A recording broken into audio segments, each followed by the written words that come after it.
This is Evening News for Friday, October 4, 2013. I'm Samuel Suknandan. Thanks for joining us. Making the headlines tonight. 4 Guyanese missing after pirate attack. Not supporting Milo was opposition's biggest mistake, says Jack Dio. Expo 2013 surpasses expectations. Joint Guyana-Barbados Working Commission meet. And APNU dissatisfied with Tripartite Budget Committee. And now for the news in detail. 4 men are now missing after they were thrown into the Corentyne River during a piracy attack on 2 fishing vessels between October 1 and October 3 in the vicinity of Kupernam. The 3 men were identified as Rakesh Prasad, Kishan and Pork Soup, all of John Settlement, Port Moran, Corentyne, Berbice. Their hands and legs were reportedly bound with ropes and were thrown overboard by the attackers.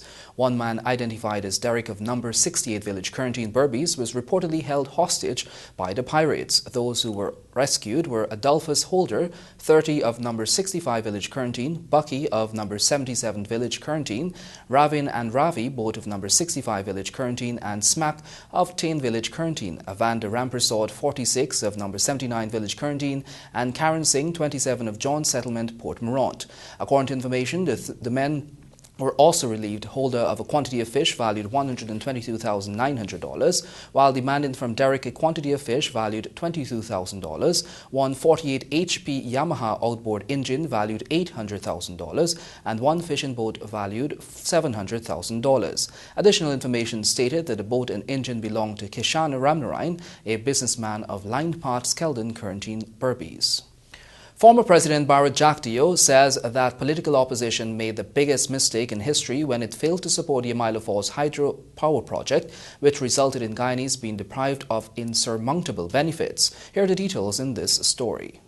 Former President Bharat Jagdeo said the Amaila Falls hydroelectricity project is a lost opportunity that Ghana would regret, noting the economic benefits that would have derived out of that major investment. Jagdeo was at the time addressing a forum at the International Conference Center today, where stakeholders from the private sector gathered to discuss critical issues of importance.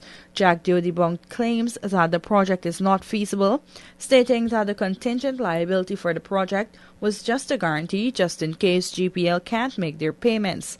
This not being approved killed the project. We can't keep shooting ourselves in the foot.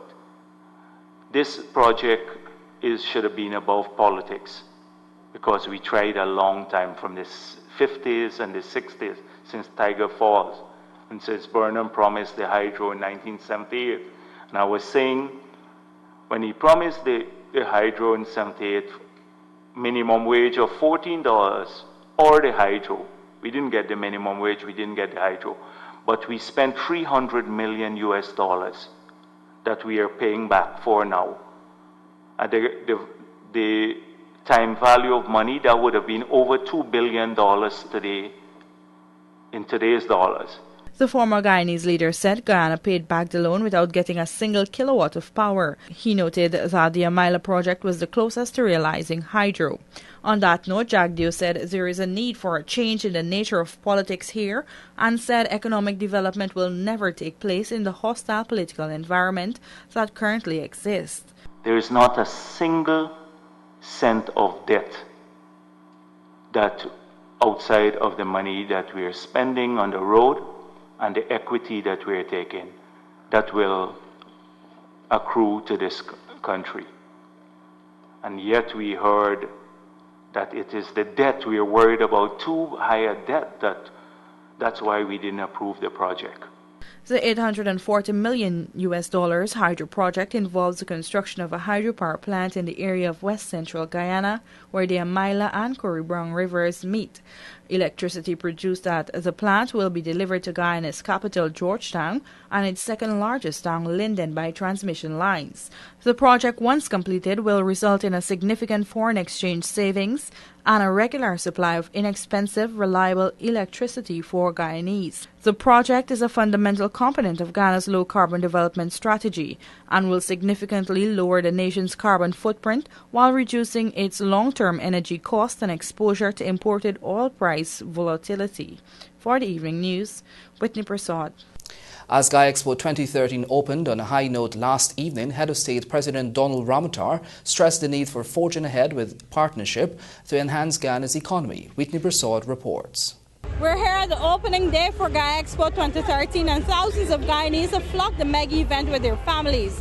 This year, citizens can not only feast their eyes on items on display at local booths, but there's a wide cross-section of international booths as well. Since its first hosting, the event has proven to be a major success, attracting even more international partners year after year.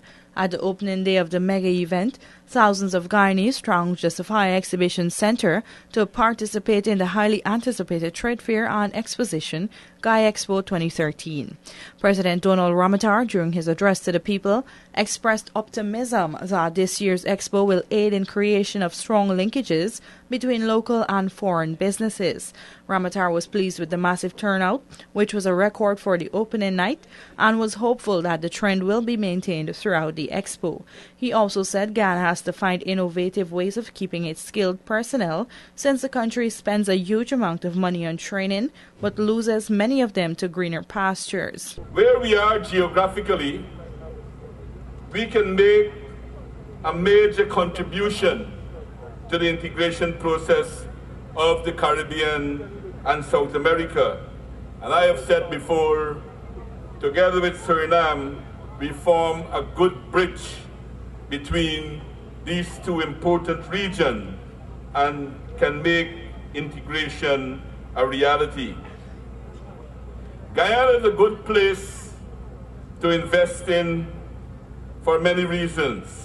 The president noted that Guyana has been making headway in creating innovations to attract new investments because of the varying incentives in the country. Acting Tourism Minister Irfan Ali said Guyana is now at an important time in its history when the government is seeking to transcend the lessons of the past in moving the country forward. This is a time to expand the productive sectors and transform our national economic landscape. It is a time when our economy is in transition. It is a time for consolidating our gains and building on the foundation. It is a time to transcend the learning curve. He said that it is a time when Guyana is seeking to move forward and build a nation that people believe in. For the Evening News, Whitney Prasad. Senator Maxine McLean, Minister of Foreign Affairs and Trade in Barbados, who was among the special invitees at Expo's opening ceremony, described it as an event ideal for promoting business opportunities. Sabatini Daniels joins us with the details. Barbados Minister of Foreign Affairs and Trade, Senator Maxine McLean, has stated that in the current challenging economic climate, linked entrepreneurship and business development are essential features to assist in stimulating the various economies in the region. She said initiatives like Expo are extremely important and vital in providing a platform for both local and foreign businesses to increase their competitiveness, efficiency, and to foster growth. In fact, this is an ideal mechanism for indigenous businesses to showcase their products and services, given the wealth of natural resources and the innovativeness of the population of Guyana. The minister stated that it is important that as brothers and sisters in the Caribbean region, everyone recognizes that it is only in the context of a functioning integration movement that countries can work together to improve their social and economic situation. Therefore, there must be more cooperation between us, more sharing and trading, more innovation and investment, so that together we can help one another to emerge out of the trials of our time. McLean is in Guyana for the second session of the Guyana-Barbados Joint Commission, which began today. Sabatini Daniels reporting for the Evening News. Meanwhile, Foreign Affairs Minister Carlin Rodrigues-Burkett on Monday met with United Nations Secretary-General Ban Ki-moon in New York to discuss the Good Offices process. During the meeting, it was agreed to reappoint Professor Jirvan as the Secretary-General's personal representative in the process, at the joint request of the governments of Guyana and Venezuela. Professor Jirvan was first appointed to the position in 2010, but his tenure came to an end in September. According to a release, the Good Offices process is charged with finding a solution to the Guyana-Venezuela controversy that arose from the Venezuelan contention that the arbitral award of October 3, 1899 that definitively established the boundary between Guyana and Venezuela is null and void. The process commenced in 1989 and was established pursuant to Article 4 of the Geneva Agreement of February 17, 1966. The United Nations Secretary-General is the good officer. The minister thanked the Secretary-General for the continued support of the United Nations and also took the opportunity to update the Secretary General of the very good relations that exist between Guyana and Venezuela. Join us after these messages for more of the evening news.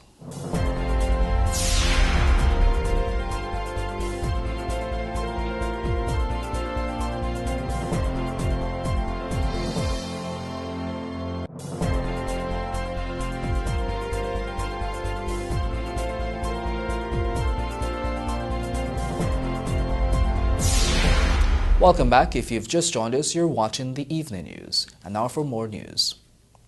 APNU has expressed its dissatisfaction at the pace with which the setting up of the Tripartite Budget Committee is going. Here are the details from Vanu Manikchan. APNU's leader David Granger says his party has been demanding a tripartite budget committee for the past 3 years, but none has been established since. At the party's weekly press conference, he pointed out the importance of such a committee for the smooth flow of parliamentary discussions surrounding the national budget. Because the budget is such an important instrument, what we hope to do is to arrive at consensual outcomes so that both sides will be aware of the concerns of each other and they will work within a committee to have those concerns addressed. Rather than going to Parliament and hearing about measures for the first time and then trying to make adjustments on the floor of the House. These adjustments could be made, 8 or 10 months in advance. The opposition leader noted that President Donald Ramotar had indicated consultations for the committee would begin in July. He disclosed that while there were some communications between Finance Minister Dr. Ashney Singh and APNU's Carl Greenidge, his party cannot make any meaningful contributions to the preparation of the budget if data is not being provided to them. The national budget is so important that the three parties, APNU, the PPPC and AFC, must sit down and actually plan must design the budget. Now, the budget requires a lot of information, so mere consultation could never provide APNU with the volume of information that it needs. Granger further disclosed that he has made calls for a budget office to be established at the Parliament, which will deal with issues of the national budget so as to iron out the uneasiness and prevent some of the car crashes which happens every year in the National Assembly. Meanwhile, a Partnership for National Unity is calling on the People's Progressive Party Civic to reset its policies as it relates to governance of the country as the ruling party celebrates its 56th anniversary tomorrow. Leader of the party, David Granger, said at a press conference today that the euphoria of the 1992 election results has vanished, and as such, the party, which is in its 21st year of governance, should retreat to review of its policies and resume serious engagements with the opposition in order to advance the country's development. He further urged that the party reinforce states' authoritarianism, an important institution which plays vital roles in the development of the country. An Albion quarantine businessman and his nephew were robbed by two armed masked men dressed in army camouflage clothing after they stopped to purchase fish along the Chesney Road, quarantine Berbice on Wednesday. The robbery occurred at about 13:20. The police have launched investigations into the alleged robbery committed on Hari Narayan Singh, also called Sean, 56, of Lot 75 village, quarantine Berbice, and his nephew, 18-year-old Anil Singh. The bandits, armed with a cutlass and a gun, managed to cart off with $143,000, one Nokia cellular phone valued $8,000, one scale valued $45,000, a driver's license and other documents. No one was injured during the ordeal. In this report, you'll hear that Ghana will join the rest of the world next week to celebrate World Habitat Day 2013. Here are the details in this story. The Habitat for Humanity organization in Guyana has rolled out their activities planned for World Habitat Day, which will be observed on Monday, October 7. Speaking with the Evening News, Communications Manager Colette Jaimea said that they are observing the event to raise awareness among Guyanese as it relates to providing adequate shelter. She highlighted some of the activities that will be held. We will be having a door display. Many persons ask, what is a door display? Well, it is a public art project where the public, as the name suggests, the public will have the opportunity to get involved. We will be in front of Scotiabank Carmichael Street Edward B. Harry and Company, Charlotte Street, National Hardware and Water Street, and in front of our office at 45 Hatfield Street. And we will have actual doors that are designed, and the public will be encouraged to come and write messages in support of World Habitat Day. So this is really a way to get everyone engaged in the awareness raising of World Habitat Day. And then we end the day with our prayer pledge event, which will be held Monday at noon in front of our office. In addition, the organization has already embarked on 2 other campaigns which they are using to raise funds for World Habitat Day, one of which is a social media campaign. Volunteer Unika Jaime explained the objectives of the campaign. We have created an event on Facebook. It's called World Habitat Day. You can search for it and you can join to be a part of this global movement in raising awareness for the day. We have a few companies and a few groups that have already come on board with our social media campaign. They are Giftland Office Max, the Rotaract Clubs of Guyana, as well as the Global Shapers Community Georgetown Hub. So if you go on any of their social sites, you will see pictures, you will see posts that have been reposted from our Facebook page. If you're on Pinterest, if you're on Tumblr, if you're on Instagram, you can contact us and we will provide the graphics that are needed to portray on your site as well. Every year on the first Monday of October, the United Nations reflect on the state of cities and towns by observing World Habitat Day. This year, the United Nations chose the theme Urban Mobility because mobility and access to goods and services is essential to the efficient functioning of cities and towns as they expand. Sabatini Daniels reporting for the Evening News. Join us after these messages for more of the Evening News.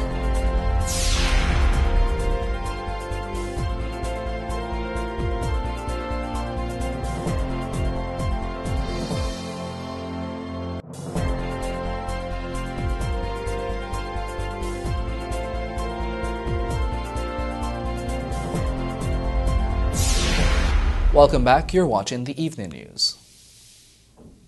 Delon Glasgow was today remanded to prison after he appeared before Chief Magistrate Priyasuniran Bahari at the Georgetown Magistrates Court charged with murder. Glasgow was not required to plead to the indictable charge, which stated that between August 10 and August 11, 2013, he murdered 33-year-old Jules Walker of 7 Ogle Front, East Coast, Demerara. The facts stated that on the night in question, the 2 men were seen together, and the following morning, Jules' body was discovered in a trench on Prices Street. An investigation was carried out where the accused was pointed out in an identification parade. The matter stands adjourned to November 4, where preliminary inquiries will commence.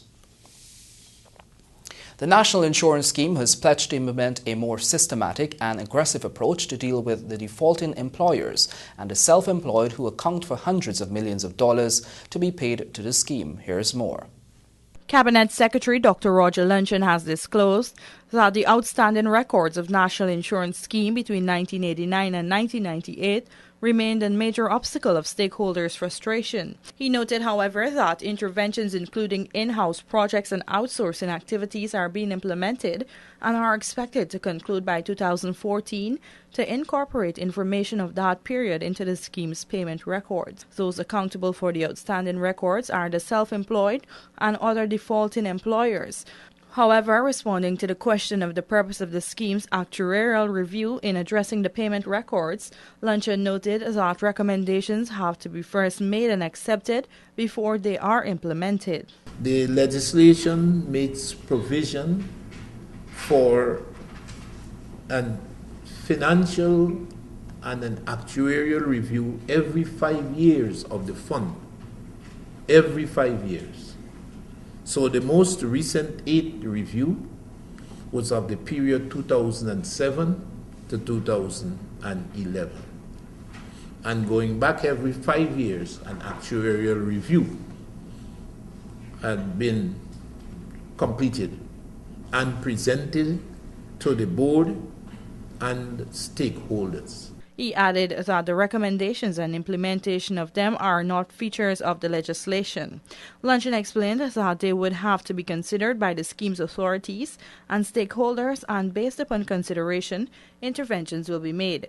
The Cabinet Secretary reminded that the recommendation of the 8th review did not find favor with stakeholders at NIS. For the Evening News, Whitney Prasad.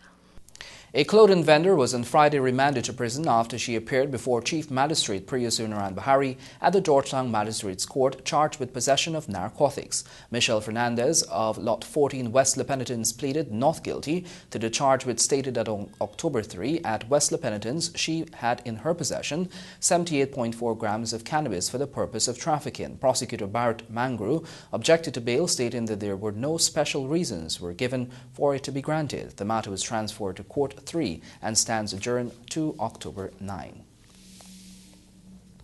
The Office of the President today dispelled misinformation being peddled in the media which suggests that President Donald Ramatar, nominee for Commissioner of Police, was Crime Chief Silal Prasad. The details in this story. Following a constitutionally required consultation between the head of state, Donald Ramatar, and APNU leader David Granger, a decision was taken to appoint Acting Police Commissioner Leroy Brummel to post of top cop. But some sections of the media have been spreading untruths and peddling misinformation which is far from the facts of the matter. According to the Office of the President in a media release, when the head of state had invited the APNU leader to meet on the commissioner's appointment, he had indicated that Brummel was his nominee. However, some reports today have been painting a different picture and suggesting that Ramatar's nominee had been Crime Chief Silal Prasad, but the decision was later agreed upon by Granger and the President to appoint now Police Commissioner Brummel. Brummel was the President's nominee. The Office of the President clarified that this was never the case and further urged that the responsible entities cease the spreading of untruths. After months of deliberations, a consensus was finally reached on Thursday afternoon when the two parties met at the Office of the President to appoint Brummel top cop. Brummel has been acting in the capacity of Police Commissioner since December 19, 2011, when then Police Commissioner Henry Green was sunk in a controversy. For the Evening News, I'm Samuel Suknandon. In this report, you'll hear that the Bank of Ghana this afternoon launched 2 new commemorative coins. Liana Bradshaw reports. The 1763 slave revolt and the 1838 Indian arrival were the 2 commemorative coins presented today to mark the anniversaries of the historical events for which they represent. Culture Minister Dr. Frank Anthony said the items serve as a good reminder for the current and future generations about the significance of their past. The coin is a good reminder of the resistance that our ancestors put up.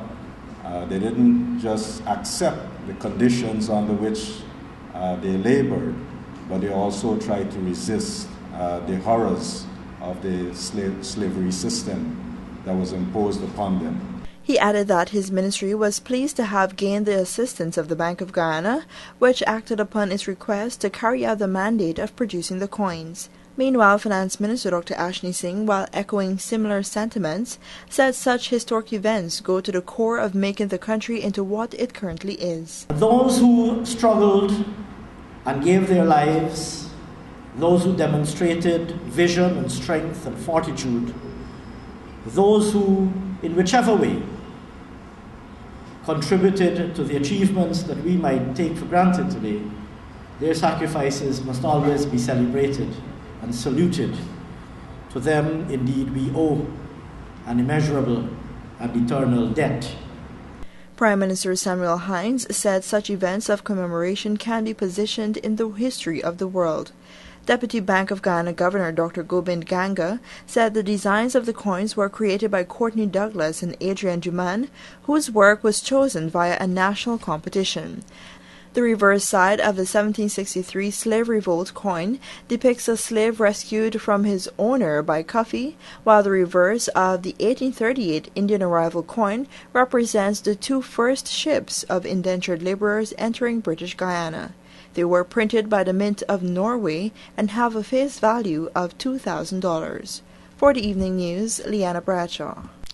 Join us after these messages for your Evening News Sportscast, sponsored by Mako.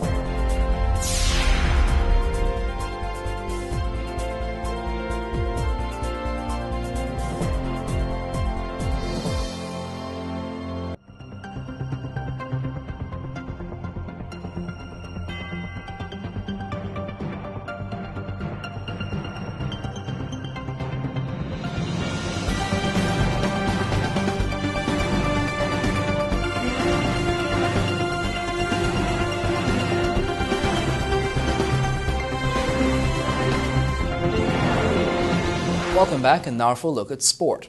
In your headlines, West Indies named test squad for tour to India. Bangladesh and Guyana under-19s to warm-up clash at border tomorrow. West Indies A build on small lead and Rajasthan Royals through to Champions League final.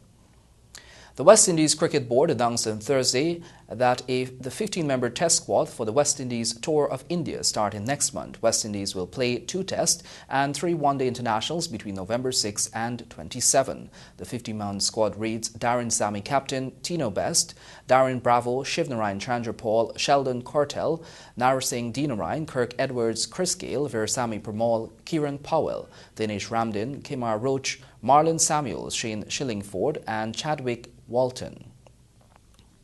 Bangladesh under-19 cricketers are gearing for their clash with the Guyana under-19 in a warm-up match on Saturday at the Georgetown Cricket Club ground border. Rajiv Bisnod has the details in this report.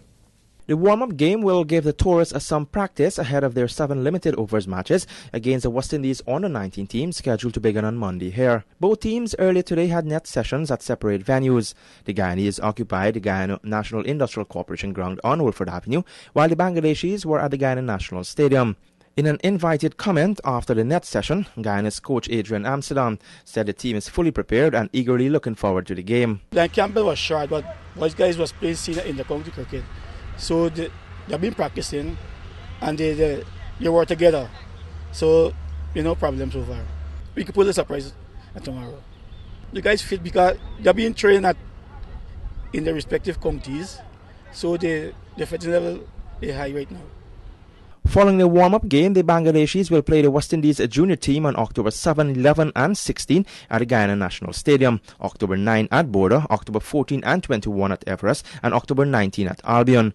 The games for the Guyana National Stadium are day-night fixtures and will start at 13:30 hours, while the other games scheduled for Border, Albion and Everest will begin at 9 hours.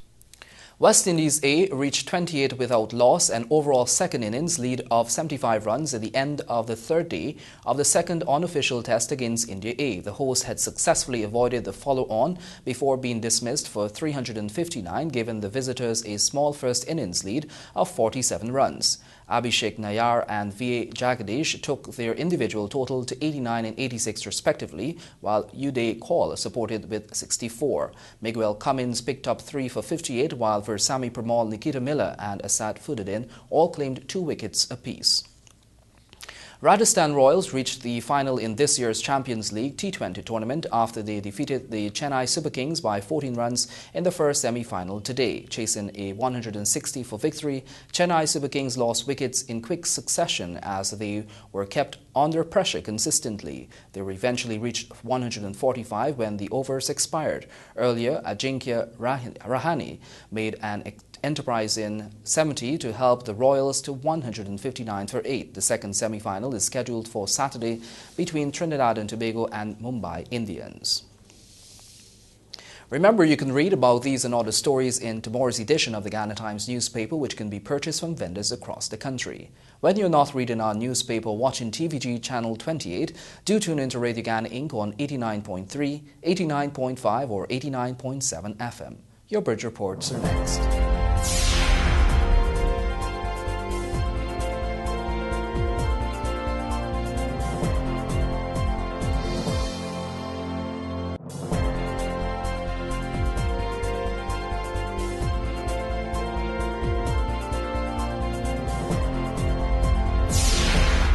Welcome back, and now for a look at your bridge reports. The Denmark Harbour Bridge will be closed on Saturday, October 5 at 14 hours 30 for a period of 1.5 hours.